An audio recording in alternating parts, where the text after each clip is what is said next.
¿verdad? Ahora nos damos cuenta de que estamos cambiando, pasando a un nuevo apartado en esta carta del Apocalipsis. Lo habéis leído en vuestras casas, ayer lo envié tarde, pero sigamos leyendo durante toda esta serie de predicaciones. El libro de Apocalipsis, pues es un buen ejercicio para venir aquí ya con el texto meditado y leído. Y si os habéis dado cuenta, como decíamos, estamos empezando una nueva sección. Venimos de estar considerando esas 7 cartas a las 7 iglesias hasta la semana pasada, esas cartas que Cristo envía a 7 iglesias en las cuales Él alaba, reconoce las virtudes que puedan tener, pero también exhorta e indica su pecado para llevarlas al arrepentimiento. Hasta ahora lo que hemos estado viendo es una mirada desde los cielos hacia la tierra. ¿Sí? Jesús mira hacia la tierra, mira a su iglesia y la examina y muestra qué es lo que hay en ella. ¿Para qué? Para que se arrepienta y se santifique más y más. Esto es lo que hemos estado viendo hasta ahora. Un texto, aunque confrontador, un texto sencillo de entender. Ahora entramos en esa parte del Apocalipsis interesante, ¿verdad?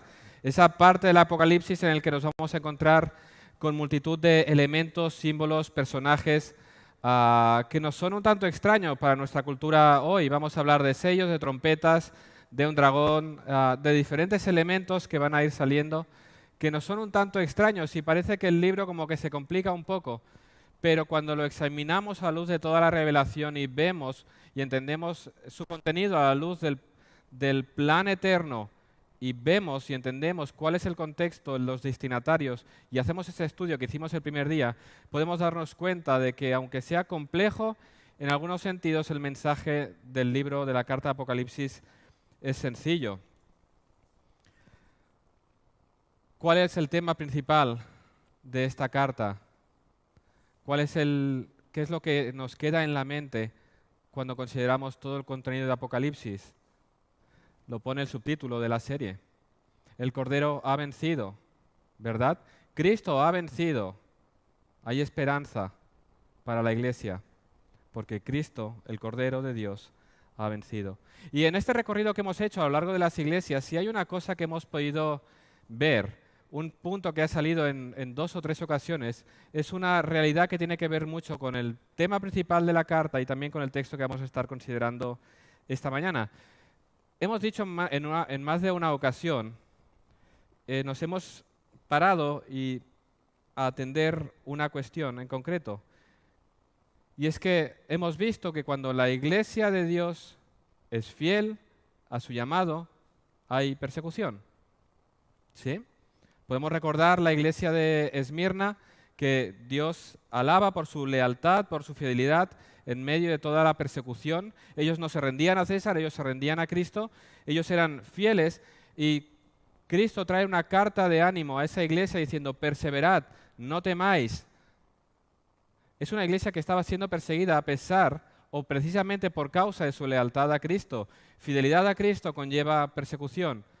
Hemos visto contraste en otras iglesias, como puede ser la de Sardis o la de la Odisea. La iglesia de Sardis vimos era una iglesia que se había acomodado, que estaba tranquila, estaba cómoda en medio de la sociedad en la que vivía. Ellos no sufrían oposición, ellos no sufrían ningún tipo de oposición ni por parte del imperio, ni por parte de los judíos. Ellos estaban en paz. Una iglesia que duerme, una iglesia que está muerta, es una iglesia a la cual Satanás no va a prestar atención y no la va a perseguir. Así que hemos estado viendo a lo largo de estas cartas un detalle, y es el hecho de que la iglesia que es fiel al llamado de Dios va a sufrir persecución. Y esta es la realidad de los destinatarios de la carta de Apocalipsis. ¿Os acordáis del contexto que pusimos en el primer capítulo? Es importante tenerlo en mente para poder ir entendiendo los diferentes capítulos. La iglesia estaba sufriendo. Roma estaba sometiendo a estos hombres. Ellos pedían que los creyentes se rindieran y adoraran a César. Estaban siendo metidos en prisión, estaban siendo encarcelados, se quedaban sin trabajos, estaban siendo perseguidos, torturados, asesinados por la causa de Cristo. También sufrían nuestros hermanos la persecución de los judíos, porque los cristianos predicaban a gran voz que Cristo es el Mesías. Y eso no podía ser, entonces tanto el imperio como los judíos perseguían a nuestros hermanos. La iglesia sufría, la iglesia estaba siendo perseguida. La presión y la persecución a la cual estaban sometidos era muy grande. Quedarse sin trabajo implicaba vivir una vida de pobreza, de miseria. No rendirse a la adoración al César significaba ser metido en prisión, que eso era la muerte. Predicar a Cristo como Mesías significaba que los judíos te denunciaran delante de los romanos. Nuestros hermanos estaban en ese momento bajo gran presión, bajo gran persecución, y a sus ojos la situación era realmente lamentable, terrible. Parece que las fuerzas del mal están venciendo. Roma nos está dominando, nos está venciendo, estamos siendo muertos. Esas iglesias veían a sus hermanos domingo tras domingo que iban faltando a los cultos, porque el tal lo apresaron y se lo llevaron a la prisión, el otro fue asesinado, el otro fue torturado. El dolor era real dentro de esa iglesia. Es así, hoy nos reunimos todos. ¿Y al domingo que viene? ¿Vamos a estar todos? El sufrimiento era verdadero. ¿Acaso las fuerzas del mal, el enemigo, va a vencer? ¿Vamos a ser derrotados? Somos pocos, somos débiles y no podemos hacer nada. ¿Qué esperanza hay? La carta de Apocalipsis nos enseña y les enseñaba a ellos que las cosas no son como parecen. Aunque parece que las fuerzas del mal, que el enemigo van a triunfar, las cosas no son como parecen. Esto no es así. Para ello era necesario que la iglesia tomara perspectiva de lo que estaba viviendo. ¿Y cuál es la mejor perspectiva para analizar cada uno de nosotros, nuestras circunstancias, nuestra vida, nuestro sufrimiento? ¿Cuál es la perspectiva correcta? Mirándola desde el cielo. Por eso nos manda en estos 2 capítulos a dejar de mirar nuestra situación, nuestra vida, y levanta la mirada, cristiano. Deja de mirarte el ombligo, deja de mirar tu situación y lamentarte. Levanta y mira. Y ahí tenemos en los capítulos 4 y 5 una visión gloriosa de nuestro Dios y de nuestro Salvador. Eso es lo que la iglesia necesita para perseverar en medio del sufrimiento. Una visión de Dios en toda su gloria, en toda su majestad. Lo hemos cantado a la luz de Romanos 11, esta última canción. Contempla a Dios. Es el mejor ejercicio que como iglesia, que como creyentes podemos llegar a hacer. Eso es lo que vamos a ver en estos 2 capítulos. Se nos van a abrir las puertas del cielo. Vamos a poder vislumbrar qué es lo que hay allí. Y esa visión nos ha de traer consuelo, ánimo y confianza al ver que hay un Dios que está sentado en el trono, que gobierna con poder y cuyos propósitos se van a cumplir. Esa es la visión. Decía que este libro de Apocalipsis es muy interesante porque hay un montón de detalles y os vais a quedar con muchos de ellos que no los voy a responder, porque lo que vamos a estar tratando es el punto principal de estos 2 capítulos, que es un mismo punto. Dios está sentado en el trono. Él gobierna sobre todas las cosas y sus decretos se van a cumplir a la perfección. Esa es la visión. En 2 partes, en 2 escenas. Capítulo 4, la gloria de Dios sentado en su trono. Capítulo 5, la gloria de nuestro Redentor. Eso es lo que vamos a contemplar en esta mañana.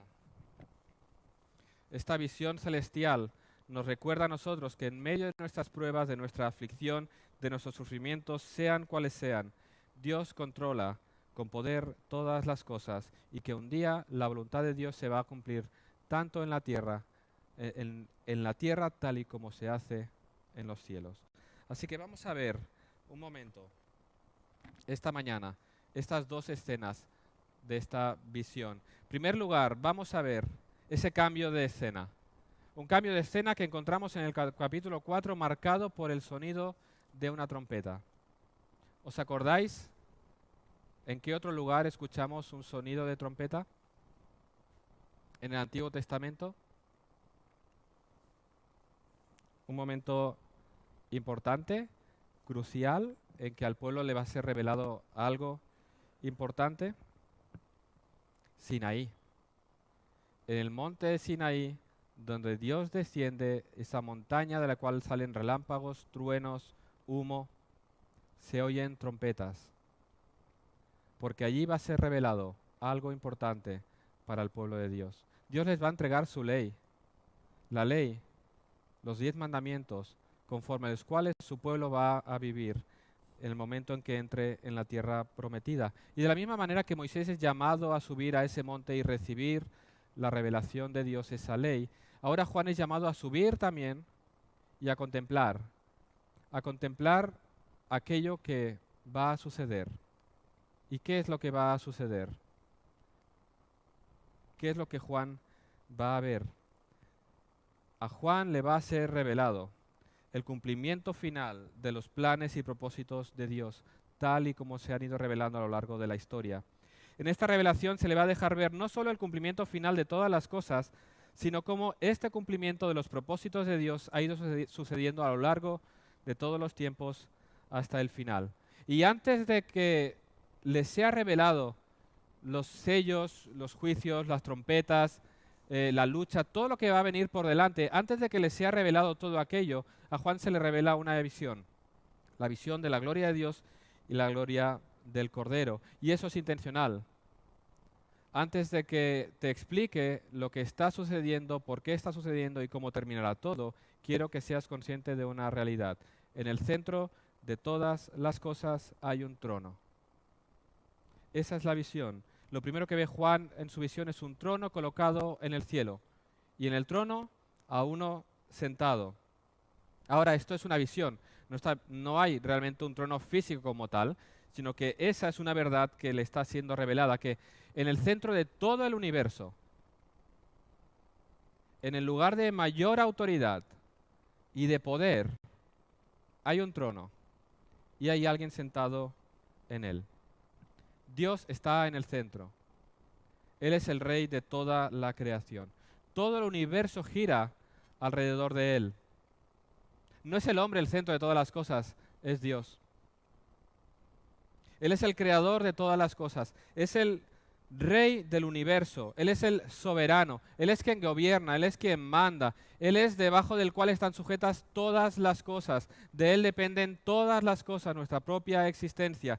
Él es el rey que gobierna sobre todas las cosas. Él es el que está en control. Él es el que está en el lugar de mayor autoridad, de mayor poder. Es Dios sentado en el trono, en el centro del universo. Eso es lo primero que ve Juan. Dios gobierna sobre todas las cosas, las buenas y las malas. Recordad en todo momento que esta palabra va dirigida en primer lugar a una iglesia que sufre, al creyente que sufre, al creyente que está en oposición, en enfermedad, en aflicción, en persecución. Dios está en control de todo, de lo bueno, pero también de lo malo. Nada se escapa de su control, nada se escapa de su gobierno. Iglesia, no es Satanás quien está en control, no es Satanás quien hace lo que quiere sobre este mundo. Incluso Satanás, por muy poderoso que os parezca, no es más que una criatura sometida al gobierno de Dios. Fijaros, siempre me ha sorprendido ese momento al inicio del libro de Job, cómo Dios le pregunta a Satanás, ¿de dónde vienes? Y Satanás le responde, de dar la vuelta por el mundo. Tiene que rendirle cuentas. Satanás, ¿qué estás haciendo? ¿De dónde vienes? Y Satanás le tiene que responder y le responde porque es una criatura sometida. Él no puede hacer ni más ni menos de lo que Dios le permita. Recuerda, iglesia, Satanás puede hacer mal, es verdad, pero no puede hacer más de lo que Dios le permita hacer y va a rendir cuentas delante de él. Pero es que también hay otra escena que es muy interesante. ¿Os acordáis de la posesión del endemoniado Gadareno, aquel que tenía una legión de demonios, verdad? Jesús se acerca y ellos ya saben que van a ser expulsados, ¿verdad? Van a ser vencidos. ¿Y qué es lo que piden? Jesús, ¿podemos ocupar aquellos cerdos de allá? ¿Veis lo que está sucediendo? Es que sin el permiso de Cristo no pueden ni siquiera poseer aquellos cerdos. Dios está en control. No puede hacer nada que Dios no permita y que en sus decretos eternos así sea. Ni siquiera poseer unos cerdos puede el enemigo. Está sometido a los pies de Dios. Dios está en control. Dios decreta todas las cosas. Todo lo que sucede en nuestras vidas está en sus manos. Ese es nuestro Dios, el soberano. ¿A qué le debemos temer? Puedes descansar confiado, sean cuales sean las circunstancias en tu vida, sea lo que lo que venga, lo que estés atravesando hoy, Dios sigue gobernando en ello. No solamente está en control, sino que Dios mismo en sus decretos eternos lo ha establecido así, para tu bien y para mi bien, para nuestra santificación.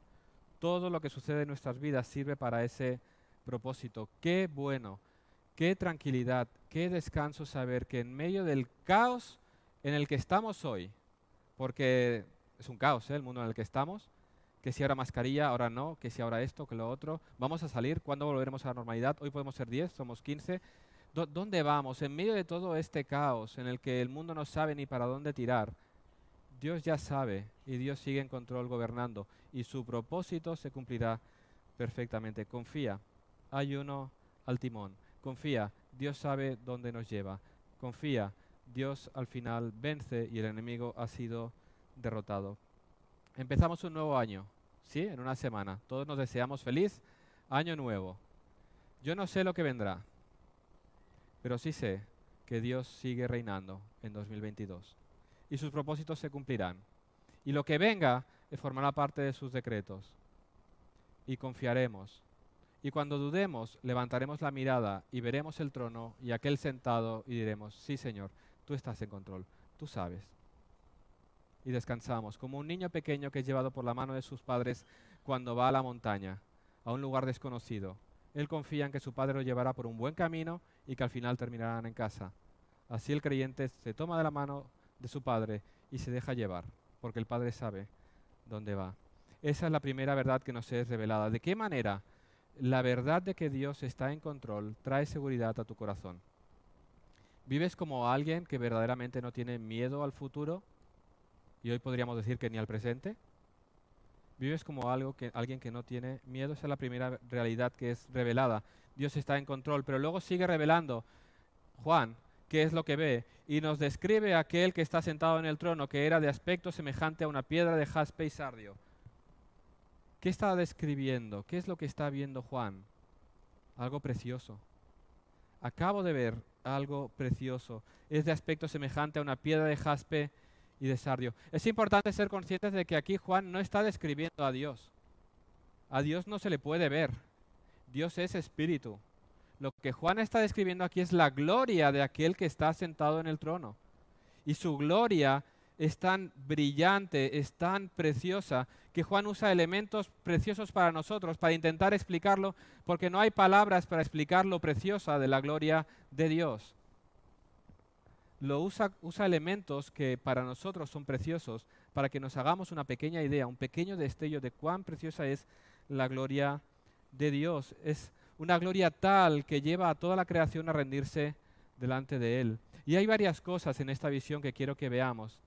En primer lugar, precisamente lo que decía, de cuán precioso es aquel que está sentado en el trono. Juan nos describe la belleza de la gloria divina como puede. Es lo más precioso y ¿sabes qué?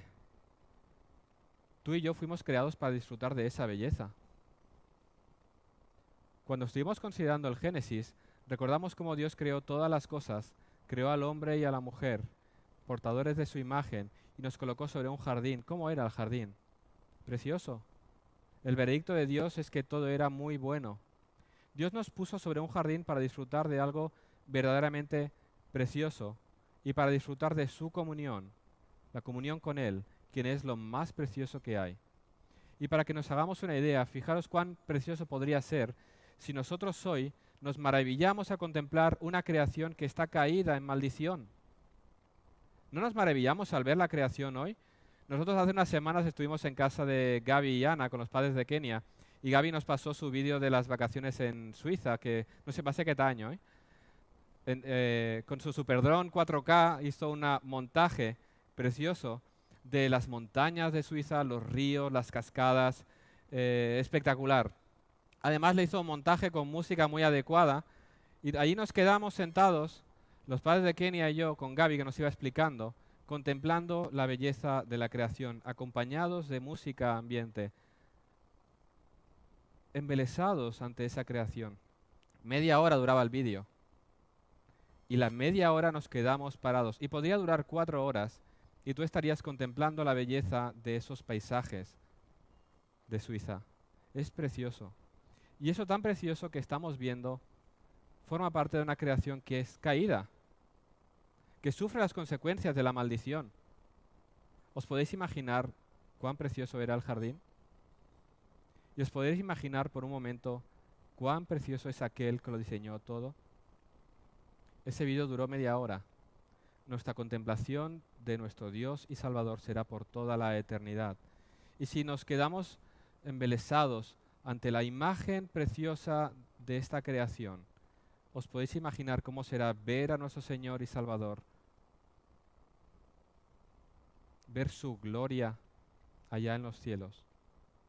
Realmente, cuando somos conscientes de ello, como he dicho en muchas ocasiones, aunque en el cielo, en los cielos nuevos y tierra nueva no hubiera nada más que Cristo, seríamos más que satisfechos, porque Cristo y nuestro Dios satisfacen nuestros anhelos de gozar de la belleza de Dios. Aquellos que dicen que Dios es un aguafiestas, que nos quiere tristes y amargados, qué equivocados. Dios nos hizo para disfrutar de la verdadera belleza, dándole gloria a aquel que es perfectamente precioso. ¿Es eso lo que tú anhelas? ¿Es esa la visión que tú tienes de tu Dios y Salvador? Si eso fuera así, qué ganas de ir a verlo, ¿verdad?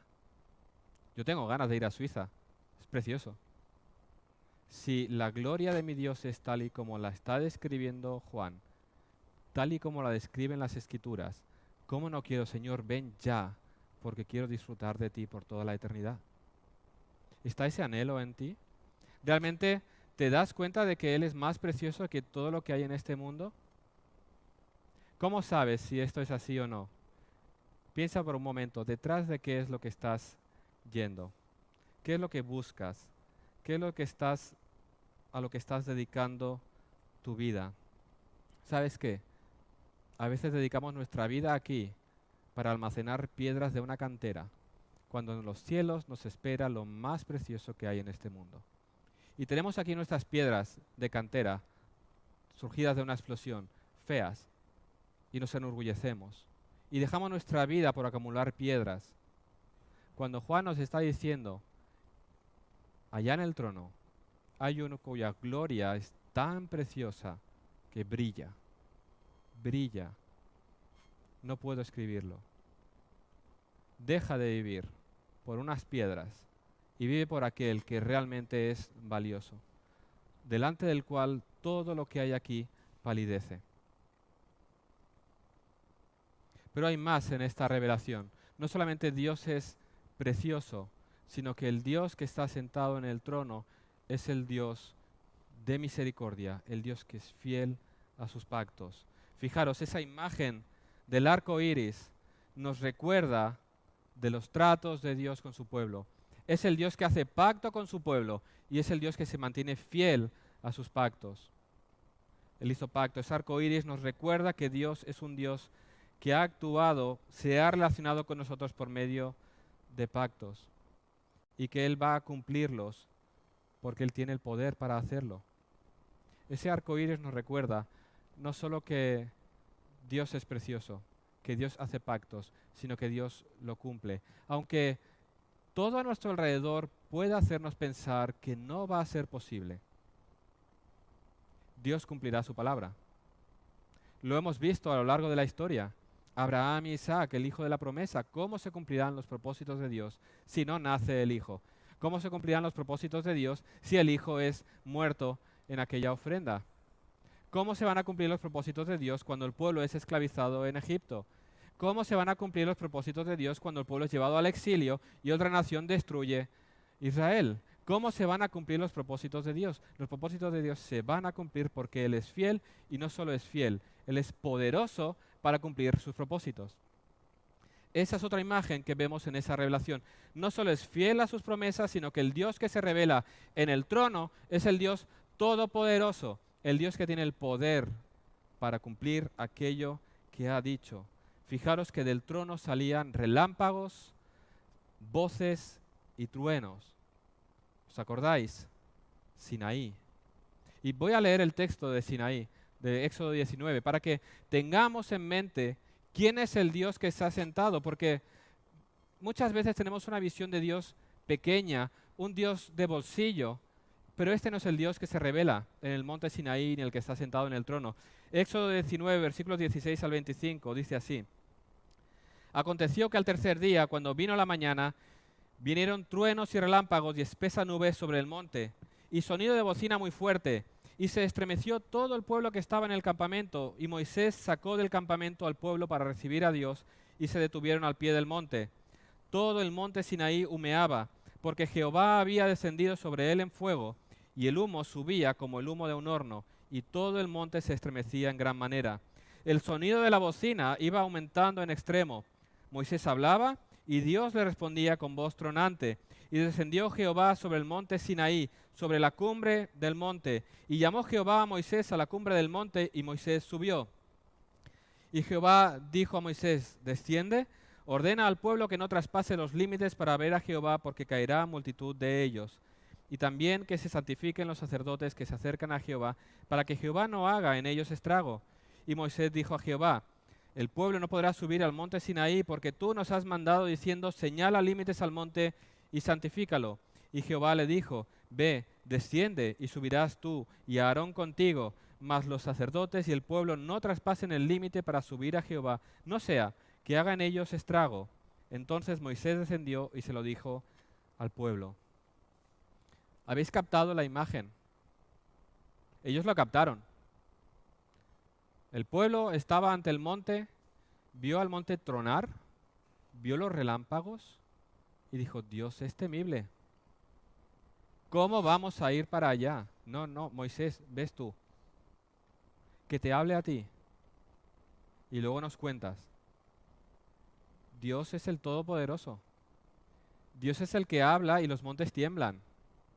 Dios es aquel cuya presencia hace temblar toda la creación.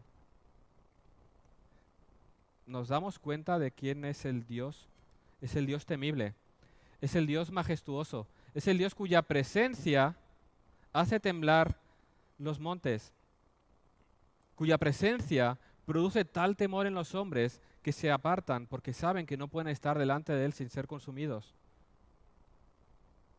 Fijaros, esa situación le enseñó al pueblo la necesidad de un mediador. Es necesario que alguien medie entre ese Dios y nosotros, porque si yo voy, me fulmina. Moisés, ves tú, Cristo fue en nuestro lugar para mediar entre ese Dios y nosotros. Ahora, todo esto tiene aplicaciones para nuestra vida. En primer lugar, esa visión del Dios que se revela nos dice: Iglesia, no temas al mundo. Él es el Todopoderoso. No hay nada que Él no pueda hacer. No importa que todas las naciones se junten contra Él. ¿Recordáis el Salmo 2 donde leemos cómo se levantarán los reyes de la tierra y príncipes consultarán unidos contra Jehová y contra su ungido? Todas las naciones se unirán contra Dios, y el que mora en los cielos, ¿qué hará? ¿Os acordáis? Se reirá. Todas las naciones pondrán todas sus fuerzas, se aliarán todos los enemigos de este mundo para atacar, y el Señor se reirá. El Señor se burlará de ellos, y el Señor luego hablará a ellos en su furor y los turbará con su ira. Ya pueden juntarse todos los poderes del mundo contra Dios y su iglesia. Cuidado, que cuando Dios hable, vais a ser fulminados. Prepara el mundo todas sus armas para atacar a la iglesia de Cristo y para destruir a Dios. Están perdidos. La iglesia que tenemos por delante es difícil, es cierto. Los poderes de este mundo son grandes. Van a hacer lo que quieran para cerrarnos las iglesias, para impedir que nos reunamos, para que apostetemos. Van a hacer todo lo posible para destruir la iglesia de Dios. ¿A qué le tememos? Si Dios está con nosotros, si este Dios temible, majestuoso, poderoso está con nosotros, ¿a qué le tememos? Que hay unos poderes que están gobernando el mundo y nos van a hacer Dios está por encima. Dios es poderoso. No hay rival. Somos más que vencedores por medio de aquel que nos amó. Así dice Pablo, por lo cual estoy seguro de que ni la muerte, ni la vida, ni ángeles, ni principados, ni potestades, ni lo presente, ni lo porvenir, ni lo alto, ni lo profundo, ni ninguna otra cosa creada nos podrá separar del amor de Dios que es en Cristo Jesús, Señor nuestro. En primer lugar, iglesia, no temas al mundo. En segundo lugar, iglesia, teme a Dios. Recuerda delante de quién estás. Él es el Dios perfectamente santo.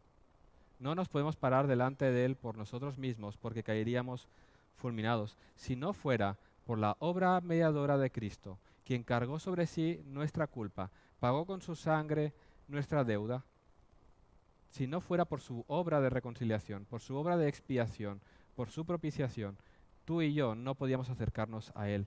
Recuerda, Él es el Dios santo. Para que tú y yo estemos hoy sentados aquí alabándole, fue necesario que uno entregara su vida, uno mediara entre Dios y nosotros, sufriendo Él las consecuencias por nuestros pecados. Esa imagen del Dios majestuoso sentado en su trono ha de producir en ti temor, que te ha de llevar a la santidad. ¿Cómo podemos tolerar el pecado? Cuando vemos a un Dios perfectamente santo sentado en aquel trono. ¿Eres consciente hoy que estás sentado aquí, que estamos sentados delante de la presencia de este Dios? El Dios fiel, el Dios todopoderoso, el Dios perfectamente santo. ¿Eres consciente de que quien nos ha convocado hoy aquí es este Dios? Lo pregunto porque en muchas ocasiones, ya lo he dicho también, no somos conscientes de ello. Venimos a la iglesia porque es lo que los cristianos hacen el domingo. Y venimos corriendo y no nos damos cuenta. O incluso hay domingos que decidimos no venir. Me quedo en casa porque tengo que preparar la casa por si alguien viene a comer, que esté todo precioso y esté todo bonito. O incluso puedo llegar tarde, 15, 20, 30 minutos tarde. Se me puede plantear si vengo tarde o si no vengo. Cuando es este Dios el que te ha convocado aquí para que le presentes culto a su nombre. ¿Quién sería capaz de aquellos que vieron al Dios en el monte Sinaí escuchar la convocación de Dios y decirle, no, mira, tengo cosas más interesantes que hacer que venir delante de ti? Creo que hemos perdido ese sentir de quién es el Dios que nos convoca hoy aquí. Porque todo lo que tenemos es por gracia, es cierto. Pero esa gracia tuvo un alto coste. Alguien tuvo que morir por ello. Y el hecho de que nos ha sido dado por gracia nos puede hacer pensar que todo es más sencillo. No, estamos delante del mismo Dios que nos convoca domingo tras domingo a presentarle alabanza y adoración. Si tú eres consciente de su grandeza, procurarás la santidad y procurarás venir aquí domingo tras domingo a arrodillarte, a postrarte delante de Él y presentarle la adoración, porque Él es digno. Desearás venir y hacerlo. Eso es lo que produce. Contemplar la gloria de Dios nos postra y nos lleva a adorarle. ¿Veis la imagen de la adoración celestial? Contemplar la gloria de Dios nos lleva a la adoración. Ese es el cuadro que nos presenta aquí Juan. Si tú ves a Dios, si tu visión de Dios se ajusta a la verdad bíblica, tú vas a caer en servicio y adoración a Él. Fijaros, 4 seres vivientes alrededor del trono, seguramente querubines, que continuamente adoran a Dios diciendo, Santo, Santo, Santo es el Señor Todopoderoso, el que era, el que es y el que ha de venir. Ellos están en todo momento contemplando esa gloria, alabando la santidad de Dios, alabando sus hechos maravillosos, cómo Dios ha traído salvación a los hombres. Ellos ven esa santidad, majestad, belleza, justicia, misericordia, bondad de Dios, y de sus bocas sale alabanza a aquel que está sentado en el trono. Esos 4 seres, no entraré en el detalle, pero de alguna manera representan a todo el orden creado, a toda la creación. Por eso vemos esas 4 imágenes de criaturas, el hombre, el león, el buey y el águila. Estos 4 seres están simbolizando la realidad de toda la creación sometida a Dios en adoración. Pero hay más. ¿Qué hay después de esos 4 seres?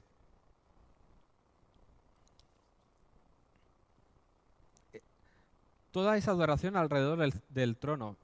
Haced la imagen visual. El trono en el centro. Los 4 seres, los 24 ancianos sentados en 24 tronos representando la iglesia de todos los tiempos. 24, 12 patriarcas del Antiguo Testamento, los 12 apóstoles del Nuevo Testamento, la iglesia de los redimidos, representado por la iglesia del Antiguo, el Nuevo Testamento, la iglesia de Dios, vestidos de vestiduras blancas, con ropas de santidad, con coronas de oro, aquellos que vencieron. Estos, al escuchar esa adoración celestial, se postran delante del que está sentado en el trono y adoran al que vive por los siglos de los siglos, echando sus coronas delante del trono, diciendo: Señor, digno eres de recibir la gloria y la honra y el poder, porque tú creaste todas las cosas y por tu voluntad existen y fueron creadas. Adoración a aquel que está sentado en el trono, porque Él es el creador y Él es digno de nuestra adoración. Esa es la imagen que ha de alimentar nuestra alabanza hoy. Hemos cantado a ese mismo que está sentado en aquel trono. Y no solamente nos da una imagen, un modelo de la adoración. La adoración no se trata de nosotros, la adoración se trata de Él, de hablar de sus perfecciones y de sus obras. No solo nos da el modelo de la alabanza, sino que también nos da ánimo. Recuerda, iglesia, al final de los tiempos, todos se rendirán delante de Él y toda la creación se rendirá en alabanza a Dios. Escúchalo tú que estás siendo perseguido, tú que estás en aflicción, tú que ves al poderoso y al malvado triunfar en este mundo y tú sufres las consecuencias. Mira esa imagen de adoración celestial al final de los tiempos. El Cordero ha vencido. Vamos a alabarle por toda la eternidad. Así que, cristiano, no importa cómo está el mundo entero, no importa cuán caótico parezca todo, no importa si el enemigo parece que se está saliendo con la suya, que el mundo triunfa, que la iglesia sufre, mira hacia arriba. Hay uno que gobierna. Decía Spurgeon: cuando pasas por una prueba, la soberanía de Dios es la almohada sobre la cual apoyas tu cabeza. Y la visión sigue. Y vemos otro acto de esa escena. Hemos contemplado la gloria de Dios en su trono. Ahora movemos y vemos a aquel Cordero al cual vamos a adorar. Fijaros que la escena, la mirada de Juan se dirige ahora del trono y de aquel que se ha sentado a un libro sellado, que aquel que está sentado en el trono tiene en su mano derecha. ¿Qué es ese libro? ¿Por qué es tan importante que sea abierto? Fijaros que en el versículo 2 hemos leído que hay un ángel que está clamando, llamando que alguien abra ese libro. Y vemos a Juan llorando porque no se hallaba quien pudiera abrirlo. No era un libro como los que tenemos hoy en día formado de esta manera. Eran papiros que se unían según la extensión de lo que tenía que ser escrito y enrollados en un rollo. Ese es el libro del que estamos hablando, un rollo. Y ese rollo estaba, dice, escrito por los 2 lados y estaba sellado con 7 sellos. ¿Sí? En Roma, en aquel tiempo, se sellaba con 7 sellos un testamento, las últimas voluntades de alguien. Era un documento, como decía, lleno por delante y por detrás. Pero, ¿qué es lo que contiene este libro? Como vamos a ir viendo a lo largo de esta carta, el contenido de este libro es el plan eterno de Dios, su decreto eterno, los propósitos de Dios para toda la creación. Como dice Hendriksen, simboliza este libro el propósito de Dios respecto al universo entero a lo largo de toda la historia y respecto a toda criatura de todos los tiempos y hasta toda la eternidad. Es el decreto eterno de Dios, sus planes, sus propósitos. Está sellado en aquel rollo sellado con 7 sellos. Un libro escrito por ambas partes. No hay nada más que escribir. Dios no tiene que ir cambiando la historia o el guión a medida que las cosas van sucediendo. Él no tiene que improvisar. Sus decretos están completos, son perfectos, no hay nada que añadir, no hay nada que cambiar. Sus decretos están completamente revelados, escritos en aquel rollo. Dios nunca improvisa. A Dios nada le va a pillar por sorpresa. Dios obra conforme a sus propósitos. Y eso está escrito en ese rollo. Solo falta alguien que abra el libro y que sus propósitos se cumplan. ¿Entendéis ahora el momento dramático del principio del capítulo 5? Si ese rollo contiene los propósitos y decretos de Dios referentes a todas las cosas, a toda la creación, es importante que se abra. Si ese rollo no se abre, los propósitos de Dios no se van a cumplir. El juicio de Dios no caerá sobre los malvados. La iglesia sufrirá y sufrirá sin esperanza. Si esos propósitos no se cumplen, si ese rollo no se abre, no hay esperanza para la iglesia. ¿Veis por qué es importante que se abra ese libro? Y vemos ese momento dramático en los versículos 2 al 4. Un ángel pregonando en voz alta, una voz tan fuerte que retumba por todo el universo. ¿Sabes cómo es de grande el universo? No podemos concebirlo. Esa voz retumba por todo el universo, preguntando el ángel, ¿hay alguien digno? ¿Quién es digno de abrir el libro y desatar sus sellos? Esa voz potente que retumba por todo el universo constantemente. ¿Hay alguien digno de abrir este rollo? ¿Hay alguien digno de abrir? Y no hay respuesta. El vacío profundo del universo. No hay nadie digno. No hay respuesta. Por eso Juan llora. Y llora mucho. Si no hay nadie que pueda abrir ese rollo, como decía, no hay esperanza. Los propósitos de Dios no acabarán siendo cumplidos. Y la iglesia, sabe Juan, está sufriendo. No hay nadie digno. Por causa del pecado, ninguno de nosotros es digno. No está hablando de capacidad. No está hablando a ver quién tiene la destreza, la fuerza para abrir ese rollo. No, está hablando de dignidad. No hay nadie en todo el universo digno de abrir ese rollo. Esa es la pregunta del ángel. Juan llora porque él sabe que él no es digno y ninguno de sus hermanos es digno y ninguno de los hombres que han vivido a lo largo de la historia es digno. Nadie es digno. Y Juan llora. Y en ese momento uno de los ancianos habla y que dice, no llores. ¿Por qué? He aquí que el león de la tribu de Judá, la raíz de David, ha vencido para abrir el libro y desatar sus 7 sellos. Juan, recuerda esa verdad que tú has enseñado por tanto tiempo. El león de Judá, la raíz de David, Cristo, el Mesías prometido, ha vencido en aquella cruz. Él fue a aquella cruz a vencer. Juan, recuerda la cruz, recuerda el Calvario, recuerda la victoria de Cristo en aquella cruz donde Él fue humillado, burlado, insultado, maltratado, abandonado, en aquel lugar de vergüenza que es la cruz, en aquel lugar de derrota para todos los hombres. Cristo estaba venciendo al poder del pecado, estaba humillando al enemigo. Estaba exhibiéndolo, mostrando en aquella cruz Cristo venció sobre el poder del pecado. Estaba aplastando la cabeza de serpiente, estaba venciendo, derramando su sangre para perdón de nuestros pecados. Juan recuerda la cruz, mira la cruz y aquel que venció en aquella cruz, entregando su propia vida. Él, Jesús, es el león de Judá, aquel prometido en Génesis 49, el legislador que tenía que venir. Él es la raíz de David, profetizada en Isaías 11, aquel que no juzgará según la vista de sus ojos, ni arguirá por lo que oigan sus oídos, sino que juzgará con justicia a los pobres, y arguirá con equidad por los mansos de la tierra, y herirá la tierra con la vara de su boca, y con el espíritu de sus labios matará al impío. El león de Judá, la raíz de David, ha vencido. Juan, no llores porque hay alguien que es digno, el cordero, el león, aquel que ha vencido. Fijaros, está hablando en términos de algo ya realizado. El león ha vencido. No estábamos esperando cómo terminan las cosas en aquella lucha final, no. El león ya ha vencido al poder del pecado. Ha vencido al poder de la muerte en su resurrección. Ha vencido al enemigo. Ya ha vencido. Hay uno que es digno. La victoria de Jesús no es algo que estamos esperando, es algo que ya ha ocurrido. Cristo en aquella cruz venció. Y ahora fijaros, el anciano le dice, he aquí el león de Judá.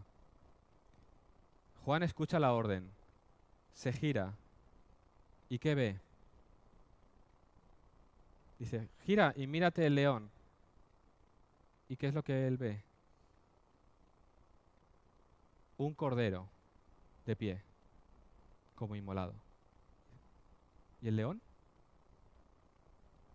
El león es el cordero.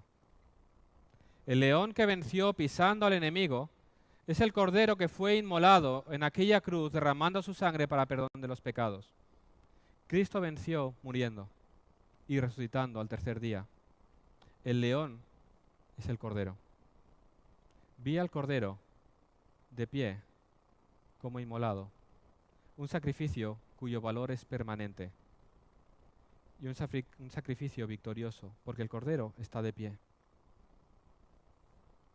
El león es el cordero, aquel mismo Jesús que se humilló hasta la muerte y muerte de cruz, como leemos en Filipenses 2. Dios también lo exaltó hasta lo sumo y le dio un nombre que es sobre todo nombre, para que en el nombre de Jesús se doble toda rodilla de los que están en los cielos y en la tierra y debajo de la tierra, y toda lengua confiese que Jesucristo es el Señor, para gloria de Dios Padre. El cordero fue a la cruz, fue enterrado, al tercer día resucitó y ha sido exaltado a lo sumo. Este es Jesús nuestro Salvador. En su ascensión, Él fue coronado de gloria, fue coronado de honor. Así lo dice el autor a los Hebreos. Jesús es coronado. Jesús está sentado a la diestra del Padre en un lugar de autoridad. Y ahora Juan, que ve al Cordero como inmolado, yendo y tomando el rollo en sus manos, Él es digno. A Él le ha sido dada toda autoridad sobre los cielos y la tierra. Él es el Señor de todo el universo. Cristo es el único digno de abrir esos sellos. Y fijaros, Jesús no solamente es digno para abrir esos sellos, no solamente esos sellos van a ser revelados, sino que Cristo mismo es quien va a ejecutar el contenido de ese rollo. Jesús lo abre, Jesús lo revela y Jesús lo ejecuta. Jesús va a ejecutar los propósitos escritos en aquel rollo. Y esta es la esperanza de la Iglesia. Y leeremos de aquí en adelante el desarrollo de esos propósitos. Los sellos, las trompetas, las copas, todo lo que viene por delante. Todo lo que formaba parte de ese rollo, ejecutado por el Hijo de Dios, que vino a esta tierra a entregar su vida como un sacrificio. Así es, el león de Judá va a ejecutar sus juicios en favor de su pueblo para destrucción de sus enemigos. Así lo profetizó Isaías. Quiso el Señor quebrantarle, sometiéndole a padecimiento, y cuando Él se entrega a sí mismo como ofrenda de expiación, verá a su descendencia, prolongará sus días, y la voluntad del Señor en sus manos prosperará. Él es digno de abrir los sellos. A Él es dada toda autoridad. Él está sentado a la diestra del Padre. Ese es tu Señor y tu Salvador. Ese cordero que Isaac preguntaba a su padre, ¿dónde está el cordero? ¿Os acordáis? ¿Dónde está el cordero? Juan el Bautista lo responde en el bautismo de Jesús. He aquí el Cordero de Dios que quita el pecado del mundo. ¿Y qué nos dice ahora Apocalipsis? Oí la voz de muchos ángeles alrededor del trono y de los seres vivientes y de los ancianos, y su número era millones de millones, que decían a gran voz, el Cordero que es inmolado es digno de tomar el poder, las riquezas, la sabiduría, la fortaleza, la honra, la gloria y la alabanza. Ese Cordero es digno de toda nuestra alabanza, es digno de toda nuestra adoración, es digno de que le rindas tu vida completamente en sacrificio. Él es digno de toda honra, todo honor, es digno de que nos rindamos a Él y nos sometamos a Él. Cristo es digno. Ya no hay motivo para llorar, Juan. Ya no hay motivo para llorar, Iglesia de Vilafranca. El Cordero ha vencido, ha tomado el libro con sus manos, lo va a abrir, lo ejecutará juicio contra el mundo, dará victoria a su iglesia, seremos levantados, disfrutaremos de cielos nuevos y tierra nueva, porque aquel que es digno es también poderoso para hacer su voluntad. ¿Veis la imagen de todo ello? Esa visión celestial que una vez más nos lleva a rendirnos en adoración.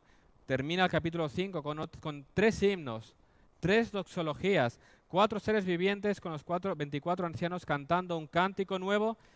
Luego una gran multitud de ángeles cantando con gran voz para glorificar al Cordero, y por último todas las criaturas que Dios ha creado tributando alabanza, honor y gloria y poder al que está sentado en el trono y el Cordero. Una alabanza concéntrica de alrededor del centro hasta el fin del universo. Toda la creación adorará a aquel que es digno. Un cántico de victoria. El Cordero ha vencido. Estamos aquí, cantamos en base a la obra de Cristo. Él ya ha vencido. Hay esperanza. Hermanos, sea lo que sea por lo que estés pasando, Dios sigue en control. Aunque seas oprimido, aunque seas perseguido, aunque pierdas tu trabajo por causa de persecución, sea lo que sea en tu vida, confía, hay uno en control. Y al final de los tiempos, todos se van a rendir delante de Él. Quédate con esa visión del Dios y del Cordero. Y fijaros, ¿os habéis dado cuenta de una cosa? Ayer 25, este tiempo de Navidad, ¿qué es lo que recordamos? A Dios hecho hombre. Aquella imagen del niño pequeño, indefenso, en un pesebre, humilde, en una familia humilde, un niño indefenso, necesitado del cuidado de sus padres, de la protección, del alimento, ¿verdad?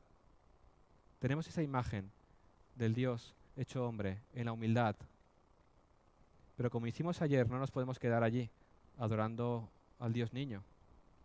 Como hicimos ayer, haz el recorrido y ve hacia esa cruz, donde aquel Hijo de Dios, Dios mismo hecho hombre, se encarnó, vivió esa vida perfecta, se entregó en aquella cruz como sacrificio por ti y por mí. Él ya no está en el pesebre, pero es que tampoco está en la cruz. Él está en la diestra del Padre, porque Él resucitó. Así que no lo busques en el pesebre, no lo busques en la cruz. Mira el trono, a tu Salvador, tu Redentor, y ríndele gloria y honra y alabanza, porque Él es digno de que así sea. El Cordero ha vencido. Nosotros recibimos sus bendiciones.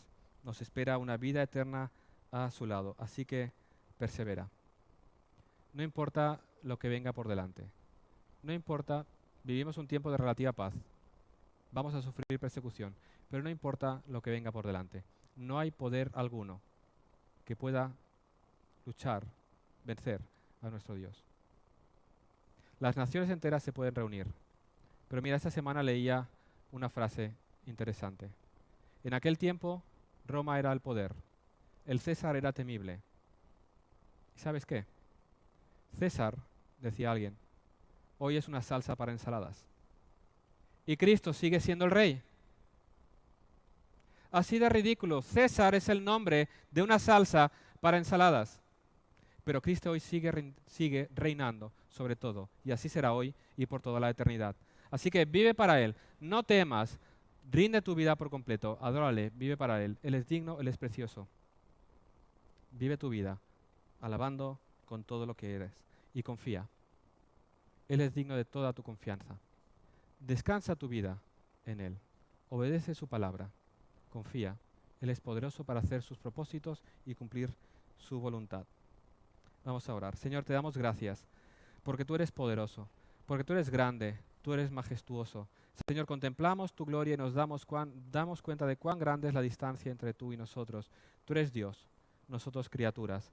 Y Señor, queremos vivir vidas que realmente te alaben, vidas que se rindan a ti en adoración. Señor, queremos exaltar tu nombre, queremos cantar de tus maravillas. Señor, tú eres digno de recibir toda la gloria, todo el honor, porque tú en aquella cruz venciste.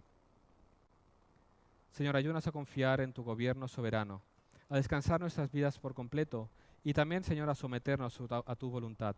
Que nuestra visión de ti sea conforme a lo que nos ha sido revelado, para que realmente nos rindamos a ti y te adoremos con todo nuestro ser. Te lo pido en el nombre de Jesús. Amén.